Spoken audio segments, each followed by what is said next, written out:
17ویں صدی کے وسط میں یورپ کی دو بڑی طاقتیں برطانیہ اور فرانس ہندوستان میں اپنا اثر و رسوخ قائم کرنے کے لیے سرگرم تھی۔ فرانس کے governor general Joseph Francis duplex نے ہندوستان میں ایک فرانسیسی سلطنت کے قیام کا خواب دیکھا۔ اس خواب نے نہ صرف جنوبی ایشیا میں یورپی دلچسپیوں کو تبدیل کیا بلکہ برطانوی اور فرانسیسی تعلقات کو خراب کیا۔ جب یورپی طاقتیں ہندوستان پہنچی تو مقامی حکمران مختلف ریاستوں اور اقتدار کی جنگوں میں مصروف تھے۔ مغلیہ سلطنت جو ایک وقت میں بے پناہ طاقتور تھی اب کمزور ہو چکی تھی۔ برطانوی ایسٹ انڈیا کمپنی نے اپنی تجارت کو وسعت دینے کے لیے پہل تجارتی معاہدے کیے مگر جلد ہی وہ سیاسی معاملات میں مداخلت کرنے لگے۔ ایسٹ انڈیا کمپنی کے پہلے مطالبے کچھ یوں تھے کہ ہماری کمپنیز کی پروڈکٹس جس میں کچھ مسالہ جات مرچیں وغیرہ ہیں وہ برصغیر میں زیادہ بکتی ہیں، اور انہوں نے ادھر کے بادشاہوں سے اجازت لی کہ ہمیں ادھر اپنی ایک کمپنی کھولنے کی اجازت دیں۔ ادھر کے بادشاہوں نے انہیں ادھر کچھ چیزیں بیچنے کے لیے اجازت دے دی، لیکن دیکھتے ہی دیکھتے انہوں نے اپنی منمانی کرنی شروع کر دی۔ برطانوی اقتدار کا پہلا بڑا قدم 1757 میں پلاسی کی جنگ میں دیکھنے کو ملا۔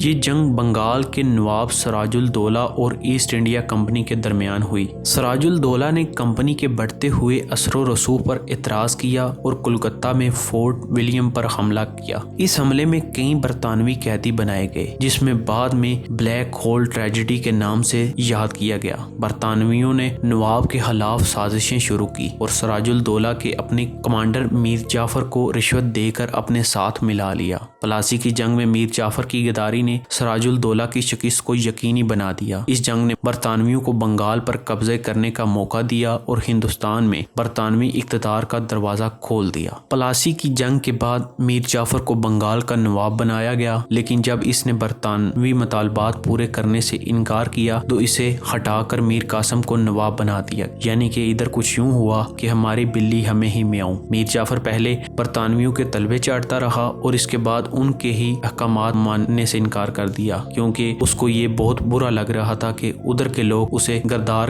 کہہ کر بلا رہے تھے۔ میر قاسم بھی جلد ہی برطانوی چالاکیوں کا شکار ہو گیا۔ اس نے اپنی فوج کو مضبوط کرنے کی کوشش کی اور برطانوی مداخلت کے خلاف اتحاد بنایا۔ 1764 میں میر قاسم نے مغل بادشاہ عالم دوم اور اودھ کے نواب کے ساتھ مل کر بکسار کی جنگ لڑی، لیکن برطانوی فوج کے سامنے یہ اتحاد ناکام رہا۔ اس جنگ کے بعد برطانویوں نے دیوانی حقوق حاصل کیے جس کے تحت انہیں بنگال، بہار اور اڑیسہ کے محصولات جمع کرنے کا اختیار ملا۔ اس نے برطانویوں کو نہ صرف مالی طاقت دی بلکہ ہندوستان میں اپنی فوجی اور سیاسی پوزیشن مضبوط کرنے کا موقع بھی فراہم کیا، جس کی وجہ سے آنے والے وقتوں میں یہ بہت مضبوط ہو گئے۔ 18ویں صدی کے آخر تک برطانوی ایسٹ انڈیا کمپنی نے برصغیر کے بیشتر علاقوں پر اپنا قبضہ جما لیا تھا۔ موجودہ پاکستان کے علاقے جیسے پنجاب، سندھ، خیبر پختونخوا اور بلوچستان اس وقت مختلف ریاستوں اور قبائل کے زیر انتظام تھے، یعنی ان کے اپنے راجہ مہاراجہ یا پھر سردار ہوتے تھے۔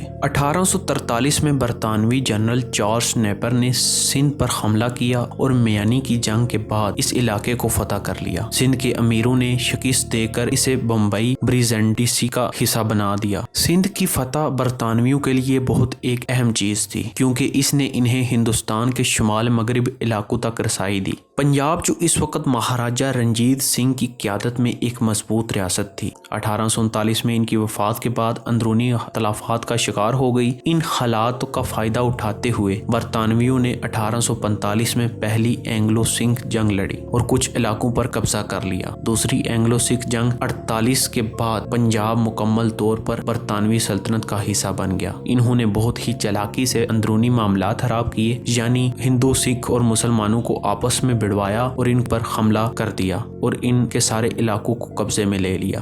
خیبر پختونخوا اور قبائلی علاقے برطانویوں کے لیے ہمیشہ ایک چیلنج رہے۔ ان علاقوں میں بسنے والے پٹھان قبائل نے برطانوی تسلط کو کبھی مکمل طور پر قبول نہیں کیا، جس طرح سے کہا جاتا ہے کہ پٹھان کبھی بھی اپنی جگہ نہیں دیتا اور یہ بہت دلیر قوم ہے۔ درِ خیبر جو تاریخی طور پر ہندوستان کا دروازہ سمجھا جاتا تھا، برطانوی حکمت عملی کے لیے انتہائی اہم تھا۔ قبائلی مزاحمت کو دبانے کے لیے برطانویوں نے متعدد فوجی مہمات چلائی، جیسے قوانین مطالعہ متعارف کروائے جو ان علاقوں کے انتظام اور فرنٹیئر کرائمز ریگولیشن یعنی FCR کے لیے بنائی گئی تھے۔ 1876 میں برطانویوں نے خان آف کلات کے ساتھ ایک معاہدہ کیا جس کے تحت بلوچستان برطانوی اثر و رسوخ میں آ گیا۔ 1887 میں بلوچستان کو ایک الگ انتظامی یونٹ کے طور پر تشکیل دیا گیا۔ برطانویوں نے یہاں کے قدرتی وسائل اور اسٹریٹجک محل وقوع کو اپنے مقاصد کے لیے استعمال کیا۔ برطانوی راج کے دوران مقامی آبادی پر گہرے اثرات مرتب ہوئے۔ برطانویوں نے ہندوستان کی معیشت کو اپنے مفادات کے لیے تبدیل کیا۔ زراعت، صنعت اور تجارت کے تمام شعبے برطانوی تسلط میں آ گئے، اور اس کا مطلب کچھ یوں ہوا کہ اگر ایک انسان کھیتی باڑی کرتا ہے اور اتنی محنت سے اپنی ساری فصل کو اگاتا ہے تو وہ ساری کی سارا پھل جو آخر پہ اسے ملے گا اس کا کیا کرنا ہے یہ برطانوی ہی بتائیں گے۔ کاشتکاروں پر بھاری ٹیکس عائد کیے گئے جس سے زراعت تباہ ہو گئی۔ وہ فصلیں جو برطانوی صنعتوں کے لیے مفید تھی جیسے کپاس اور نیل، ان کی کاشت کو ترجیح دی گئی۔ نتیجتاً مقامی کسان غربت اور قحط کا شکار ہو گئے۔ سارے کسانوں نے کام کرنا ہی چھوڑ دیا، لیکن برطانویوں نے انہیں مار مار کر کام کروایا۔ برطانویوں نے ایک نیا تعلیمی نظام متعارف کروایا جس کا مقصد مقامی آبادی کو ایسے کلرک اور ملازمین فراہم کرنا تھا جو برطانوی حکومت کے لیے مفید ہوں۔ اس نظام نے مقامی ثقافت اور زبانوں کو نقصان پہنچایا اور ایک نیا طبقہ پیدا کیا جن کی یہ سوچ تھی کہ برطانوی ہمارے مالک ہیں اور ہم ان کے غلام، اور یہی ہماری زندگی ہے، اور برطانوی دیکھتے ہی دیکھتے اعلیٰ سطح پر جا بیٹھے۔ لیکن اگر ہم دیکھیں تو برطانوی دور میں ریلوے، نہریں اور سڑکوں کا جال بچھایا گیا۔ یہ ترقی بظاہر فائدہ مند نظر آتی ہے، لیکن اس کا مقصد برطانوی مفادات کو فروغ دینا تھا۔ برطانیہ نے برصغیر میں ریلوے کا نظام اس لیے بچھایا تاکہ وہ اپنی فوج کے ہتھیاروں کو ایک جگہ سے دوسری جگہ آسانی سے لے جا سکے۔ 1857 کی جنگ آزادی برطانوی اقتدار کے خلاف پہلا بڑا بغاوت تھی۔ اس جنگ میں موجودہ پاکستان کے علاقے بھی شامل تھے۔ دلی، کانپور، جھانسی اور دیگر مقامات پر ہونے والی بغاوتوں نے برطانوی حکومت کو ہلا کر رکھ دیا۔ برطانوی اقتدار کا خاتمہ 1947 میں ہوا جب برصغیر کو تقسیم کر کے پاکستان اور بھارت کے 2 آزاد ممالک بنائے گئے۔ یہ ایک طویل جدوجہد کا نتیجہ تھا جس میں بے شمار قربانیاں شامل تھیں۔ مزید اسی طرح کی انٹرسٹنگ ویڈیوز دیکھنے کے لیے ہمارے ساتھ جڑے رہیں۔